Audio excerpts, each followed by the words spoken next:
यं ब्रह्मा वरुणेन्द्र रुद्रमरुतः स्तुवन्ति दिव्यैस्तवैः वेदैः साङ्गपदक्रमोपनिषदैः गारयन्ति यं सामगाः।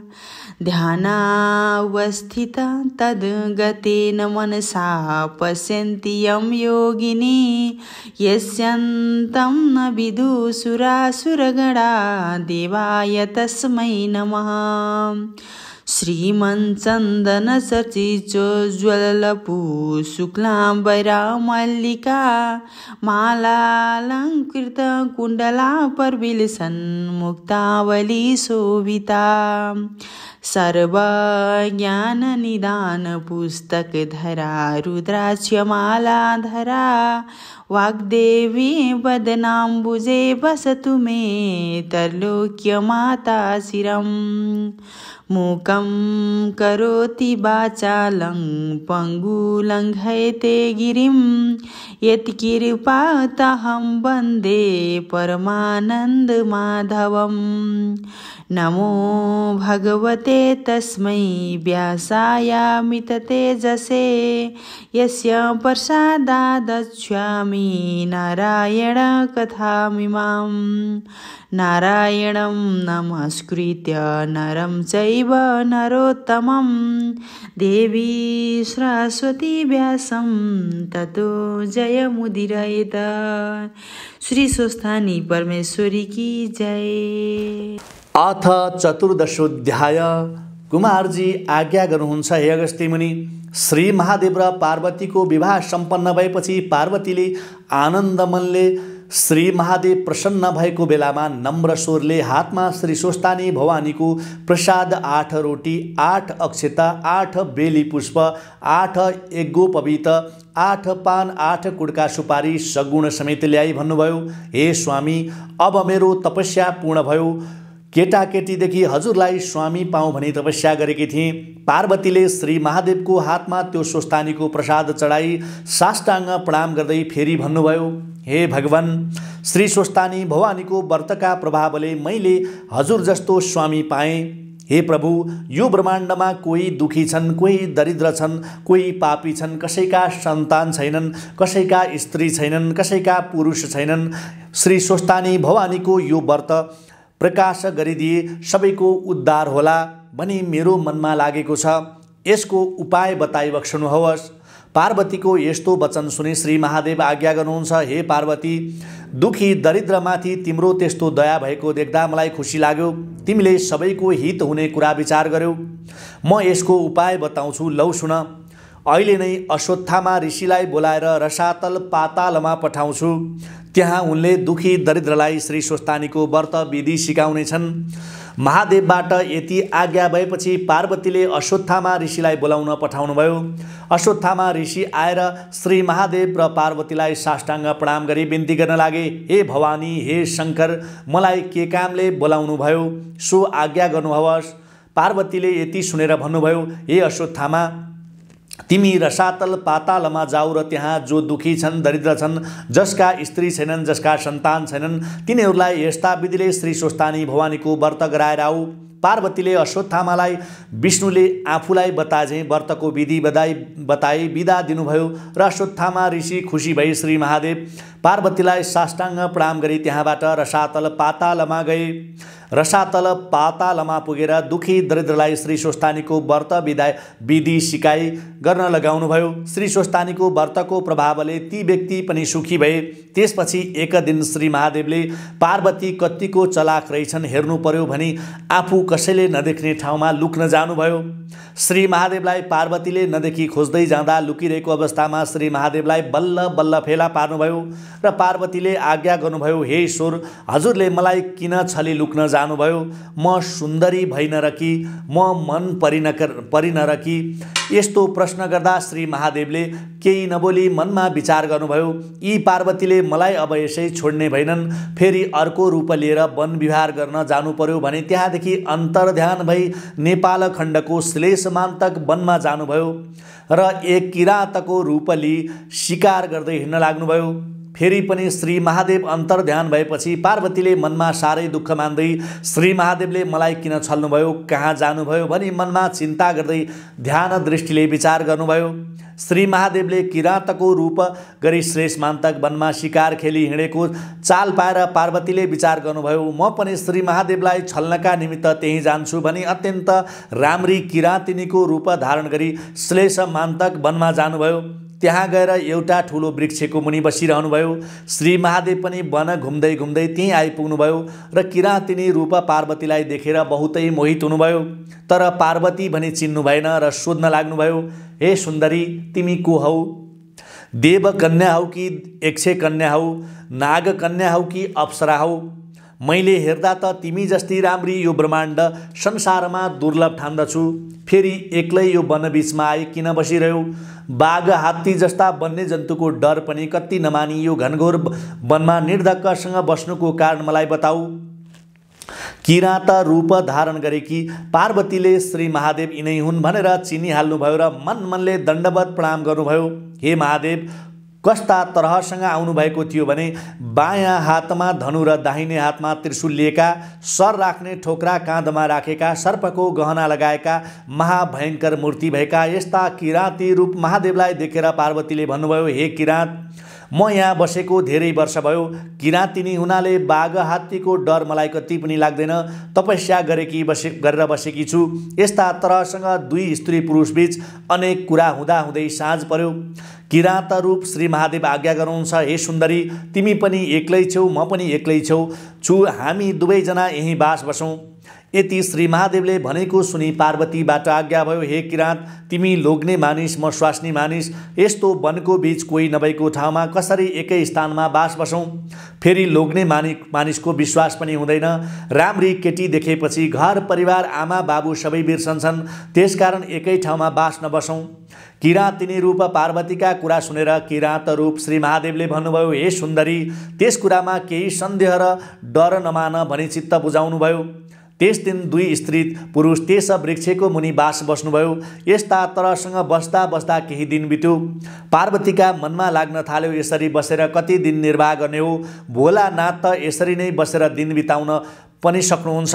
अब केही उपाय अपनाउनु पर्यो भन्ने मनमा विचार गरी श्री महादेवलाई छलेर एकातिर गई आकाशवाणी भए झैँ गरी भन्न लाग्नुभयो, हे ईश्वर, तपाईँले विचार नपुर्याउँदा हामी ब्रह्मा विष्णु इन्द्रादि देवताहरू सबैले दुःख पायौँ। यत्तिकै रनवन डुली बस्नुभयो भने हाम्रो उद्धार कसले गर्ला? हे करुणामय, हे वृषभध्वज, कैलाशको सम्झना गरी हाम्रो उद्धार गर्नुहोस्। यसरी देवताहरूले गरे चाहिँ आकाशवाणी भएको सुनेर श्री महादेवले विचार गर्नुभयो, म यहाँ आएको कसैले देखेको थिएन, यो बोल्ने को रहेछ भनेर यताउति हेर्दा कहीँ पत्तो पाउन सक्नु भएन र देवताहरूले भने होलान् भनी चुप लागि किराँतिनी रूप पार्वतीलाई नदेखी खोज्न लाग्नुभयो। पार्वतीले पनि केही थाहा नपाए झैँ गरी रुखमा चढेर फल टिपेर खान लाग्नुभयो। किराँत रूप श्री महादेव पार्वतीलाई खोज्दै त्यहीँ पुग्नुभयो र भन्नुभयो, हे सुन्दरी, तिमी कहाँ गएकी थियौ? मैले तिमीलाई खोज्दा कहीँ पाउन नसकी अत्यन्त व्याकुल भएको थिएँ। किराँत रूप महादेवको यस्तो कुरा सुनेर किराँतिनी रूप पार्वतीले भन्नुभयो, हे किराँत, मलाई साह्रै भोक लाग्यो, त्यसैले भोक मेटाउनका लागि वनमा फलफुल खोज्न आएकी थिएँ। यस्तै प्रकारसित अनेक कुरा गरिरहँदा पूर्ण चन्द्रभन्दा पनि राम्री पार्वतीलाई देखि श्री महादेवको चित्त चञ्चल भयो र किराँतिनी रूप पार्वतीको हात समात्न लाग्नुभयो। महादेवले यसो गर्दा किराँतिनी रूप पार्वतीले भन्नुभयो, हे किराँत, तिमी कस्ता रहेछौ? के तिम्रो धर्म यही हो? मेरो त श्री महादेव बाहेक अरू कसैलाई स्वामी बनाउने इच्छा छैन। मैले यस्तो प्रतिज्ञा गरी बसेकी छु, तिमीले अन्यथा गरे म तिमीलाई श्राप गरी आत्महत्या गरी मर्नेछु। किराँतिनीको यस्तो कुरा सुनेर किराँत रूप श्री महादेवले भन्नुभयो, हे सुन्दरी, तिम्रो महादेव स्वामी पाउने इच्छा छ भने त्यो इच्छा म पूरा गरिदिन्छु। तिमीले चाहेको महादेव म आफै हुँ। वन विहार गर्न मन लाग्दा यहाँ आएको हुँ, नपत्याए हेर भनी किराँत रूप महादेवले आफ्नो ज्योतिर्स्वरूपको दर्शन दिनुभयो। यो देखेर किराँतिनी रूप पार्वतीले मनमा आनन्द मान्दै महादेवको पाउमा पारेर दण्डवत गरी बिन्ती गर्न लाग्नुभयो, हे ईश्वर, विवाह गर्नको लागि माता पिता भएको ठाउँमा जानुपर्छ। माता पिताले कन्यादान दिएपछि मात्रै हाम्रो विवाह हुनेछ। त्यसकारण हजुर कन्यादान लिन मेरा माता पिता छेउ हिँड्नुहोस्। किराँतिनीहरू पार्वतीका कुरा सुनि श्री महादेव हुन्छ जाउँ भनी किराँतिनीहरू पार्वतीका पछि पछि जानुभयो। जाँदा जाँदै हिमालय पर्वतका घरमा पुग्न लाग्दा महादेवले विचार गर्नुभयो, यी त पार्वती पो रहेछन् भने चिनेर अत्यन्त आश्चर्य भई पार्वतीले मलाई छल गरी आफ्ना माता पिता छेउ ल्याइछिन्। अब म कसो गरौँ भनी लाज मानी फेरि अन्तर्ध्यान भई किरातेश्वर शिवलिङ्ग भई नेपाल उपत्यकाको बागमती छेउको श्लेषमान्तक वनको उत्तर भागमा गई बस्नुभयो। आफ्नो साथमा आउनुभएका महादेवलाई अचानक त्यो त्यहाँ नदेख्दा किराँतिनीहरू पार्वती पनि आश्चर्यमा पर्नुभयो र पार्वतीले अति विलाप गरी ध्यान दृष्टिले विचार गर्नुभयो र महादेव स्वयं किरातेश्वर शिवलिङ्ग भइरहेको चाल पाउनुभयो। महादेवलाई शिवलिङ्ग भएको थाहा पाएपछि पार्वती पनि बागमती नजिक आएर बागमतीमा नित्य स्नान गरी किरातेश्वर शिवलिङ्गको ध्यान गर्दै अनेकन वस्त्र पहिराई धूप दीप नैवेद्य चढाई पूजा गरी तपस्या गर्न लाग्नुभयो। पार्वतीले स्नान गरेका हुनाले त्यस ठाउँको नाम गौरी घाट रहन गयो। जो मनुष्यले गौरी घाटमा स्नान गरी किरातेश्वर शिवलिङ्गको दर्शन गर्ला त्यसका सबै दुःख कष्ट नाश होला, लक्ष्मी वृद्धि भई यस लोकमा सुख सम्पत्ति मिल्नुका साथै परलोकमा कैलाश पद मिल्ला। श्लेषमान्तक वनमा हिजो आज पनि किरातेश्वर शिवलिङ्ग ढल्किएको अवस्थामा रहनु भएको छ, किनभने महादेव लुक्न जाँदा पार्वतीले देखलिन् भनेर ढल्कनु भएको हो। हे अगस्त्य मुनि, यस्तै तरहले पार्वतीले नित्य तपस्या गरेको देखि श्री महादेव प्रसन्न भई हँसिलो मुख पारी आफ्नो स्वरूपको दर्शन दिनुभयो र जगतमाता पार्वतीले मनमा हर्षित भई महादेवको पाउमा पारी दण्डवत प्रणाम गरी अञ्जुली बाँधी बिन्ती गर्न लाग्नुभयो। हे ईश्वर, हजुरले मलाई किन यस्ता तरहसँग दुःख दिनुभयो? म हजुरकी मन नपर्दी भए कि म नराम्री भएँ कि मैले हजुरको सेवा गर्न जानिनँ कि अथवा मैले अन्य कुनै चित्त दुखाउने कार्य गरेँ कि भन्दै अनेकन तरहसँग विस्मात गर्न लाग्नुभयो। यो सुनि श्री महादेव खुसी हुँदै पार्वतीलाई अङ्कमाल गरी आफ्ना काखमा लिई त्यहाँदेखि अन्तर्ध्यान भई हिमालय पर्वतको घरमा जानुभयो। श्री महादेव र पार्वती आएको देखि हिमालय पर्वतले अत्यन्त खुसी भई पुष्पवृष्टि गरी आसनमा बसाली धूप दीप नैवेद्य आदिले पूजा गरी घोडा दोएर भलाकुसारी गर्न लाग्नुभयो। उता पाकशालामा 84 व्यञ्जन तयार गर्न लगाई श्री महादेव र पार्वतीलाई भोजन गराए। त्यहाँ 4 दिन बसेर श्री महादेवले आफ्ना ससुरा हिमालयसँग आज्ञा गर्नुभयो, हे पिता, धेरै दिनदेखि सतीदेवी नहुनाले कैलाश सुन्नेछ। अब तपाईँले आज्ञा दिए पार्वतीलाई लिएर कैलाश जानेछु। श्री महादेवले हे पिता भनी सम्बोधन गरेको सुनि हिमालय पर्वतले अत्यन्त खुसी भई हात जोडी बिन्ती गरे, हे त्रैलोक्यनाथ, सम्पूर्ण देवताका पितामह भएर पनि हजुरले आज अज्ञानीले भने झैँ मलाई मुहले छोपी हे पिता भन्नुभयो। यसले मेरो सम्पूर्ण पाप नाश हुन गयो। अब ममाथि दया राखी मेरा सम्पूर्ण अज्ञान नाश गरी ज्ञान दिनुहोस्। हजुरको भक्तिमा सधैँ मेरो चित्त लागोस्।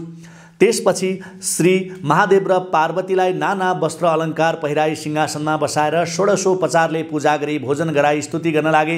हे भवानी शङ्कर, लक्ष्मी नारायणले समुद्रका घरमा गई बस्दा समुद्रलाई जस्तो आनन्द भएथ्यो त्यस्तै आनन्द हजुरहरू दुईजना मेरा घरमा राज गर्नाले मलाई भयो। हे जगदीश्वर, आफ्ना मायाले ब्रह्माण्ड संसार व्याप्त गरी बस्ने समुद्र मन्थन गर्दा निस्केको कालकूट विषले संसार दग्ध पार्न लाग्दा त्यसलाई कण्ठमा राखी सबैको रक्षा गर्ने हे नीलकण्ठ, हे विशम्भर, आफूले सृष्टि गरी आफूले नै संहार गर्ने यस्ता हजुरलाई कोटि कोटि नमस्कार छ। हे परब्रह्मा, हे त्रिपुरासुर दैत्यलाई मार्दा हजुरको सामग्री कस्तो थियो भने पृथ्वी रथ, चतुर्वेद घोडा, चन्द्र सूर्य रथका पाङ्ग्रा, ब्रह्मा सारथी, सुमेरु पर्वत धनु, शेषनाग धनुको ताँदो, श्री विष्णु बाण थिए। यस्ता हजुरलाई कोटि कोटि नमस्कार छ। हे इगेश्वर, ब्रह्मा पनि हजुर, स्थावर पनि हजुर नै, जङ्गम पनि हजुर नै, यमका शासक पनि हजुर नै, नारायण पनि हजुर, सत्तो रजो तम त्रिगुण पनि हजुर नै, मृत्यु पनि, कालका काल पनि, गुणका गुण पनि, देवताका देवता पनि, अनाथका नाथ पनि, विश्वरूप मूर्ति पनि हजुर नै, आदि अन्त्य नभएका पनि हजुर, अष्टवसु पनि, द्वादशादित्य पनि, दिक्पाल पनि, ब्रह्माण्ड संसारका सम्पूर्ण पापीका हृदयमा बसेर पाप पुण्यका साक्षी भइरहेका पनि हजुर नै हुनुहुन्छ। हे वृषभध्वज, हजुरको महिमा वर्णन गर्न चतुर्मुख ब्रह्मा र 1000 जिब्रा भएका शेष नागको पनि सामर्थ्य छैन भने मेरो कसरी होला? यस्ता तरले हिमालय पर्वतले नाना स्तुति गरेको सुने श्री महादेव सन्तुष्ट भई हँसुलो मुख गरी आज्ञा भयो, हे पर्वतराज, तिम्रो भक्तिदेखि म प्रसन्न भए। सधैँ मेरो भक्तिमा चित्त लगाई कैलाश पद पाउनु। अब हामी जान्छौँ भनी हिमालय पर्वत र मेनकासित विदा भई वृषभमा चढी पार्वतीलाई काखमा राखी कैलाश पर्वतमा पुगेर पार्वतीलाई साथमा लिएर सम्पूर्ण आफ्ना प्रथम गणले युक्त भई लामो समय महादेव विहीन भएको कैलाश पर्वतलाई शोभायमान गराउनुभयो। कैलाश पर्वतको शोभा देखेर पार्वती पनि आनन्दित भएर श्री महादेवलाई दण्डवत प्रणाम गर्दै उहाँको साथमा आनन्दले रहन लाग्नुभयो। इति श्री स्कन्द पुराणे केदारखण्डे माघ महात्म्ये कुमार अगस्त्ये संवादे श्री स्वस्तानी परमेश्वराय व्रतकथायां श्री पार्वती भगवान कैलाश प्रवेशो नाम चतुर्दशोऽध्याय।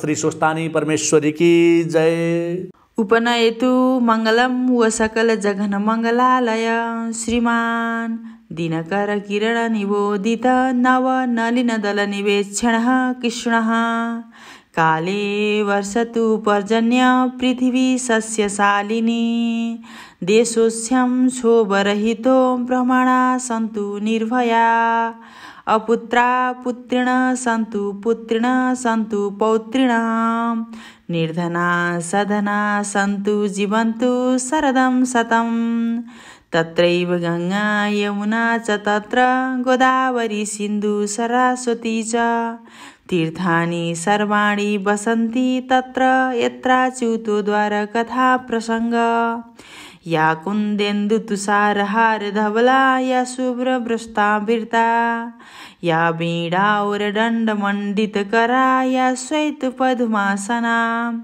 या ब्रह्माच्युत शङ्कर प्रभृतिभिर्देवैः सदा वन्दिता सा मां पातु सरस्वती भगवती निःशेषजाड्यापहा कायेन वाचा मनसेन्द्रियैर्वा बुद्ध्यात्मना वा प्रकृति स्वभावत् करोमि यदत सकलं परस्मै नारायणायति समर्पये तथा।